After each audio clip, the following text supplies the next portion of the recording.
we're at entry 9, which is Wednesday, March 4th, 1964. This is another half-page entry. What do we have here? Well, there was a report that there was a meeting with the Special Assistant to Secretary Dillon and the General Counsel of the Treasury Department. This was a continuation of the debate between us and the department as to the issues I made reference to initially, the production of materials about the agency and commitments with respect to what could be published. So the journal doesn't report any conclusions reached at that meeting. The most important part is that the proposal for taking depositions and the procedures accompanying that were put before the commission and approved by the commission. And I put on my glasses to read that the approval of this by the commission was important. I said, quote, "In my view, the adoption of this schedule is perhaps a more significant event in the internal operations of the commission than is generally realized. It marks the commitment by the commission to taking a considerable amount of testimony from witnesses with relevant information and to frame conclusions based on this testimony independent of the investigation conducted previously by the Federal Bureau of Investigation and other investigative agencies.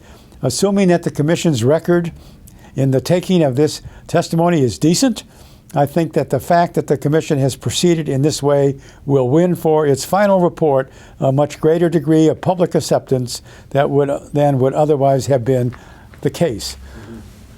That's probably stated a little more optimistically than it might have been, since a public acceptance and one generally was not based on the volume of the testimony, but nonetheless, I did feel strongly at the time that it showed the good intentions of the commission and the staff to a full inquiry. And of course, the staff promptly went out and began to take depositions, totaling 395 depositions eventually before the record was complete.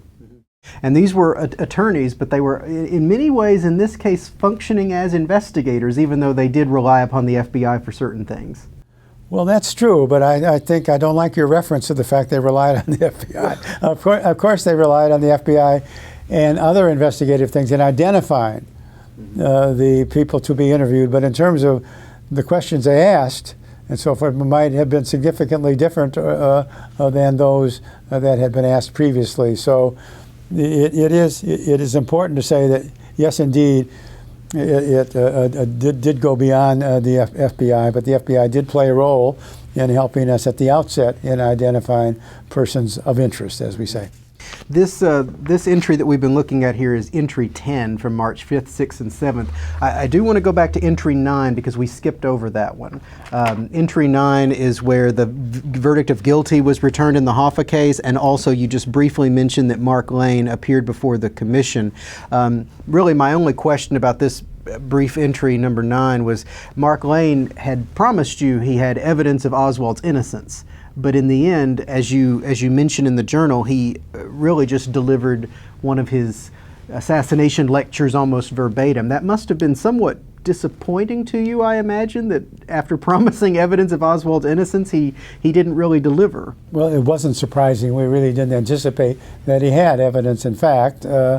So it just confirmed our estimate that Mark Lane was seeking publicity for himself, and it really had nothing relevant to the investigation that should be considered by the commission.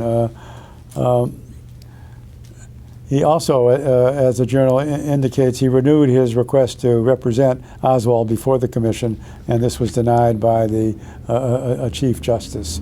Even though Craig was still on board from the ABA, he still wanted to be Oswald's personal representative? Yes, that's a good point. That's exactly correct. And you do mention that in item number 9, we did receive information about the verdict in the Hoffa case, at which point I absented myself from the commission premises and went over to the Justice Department to meet with Jack Miller and some of the others who were interested in the prosecution. Okay. All right, we'll go ahead and move on to entry 11.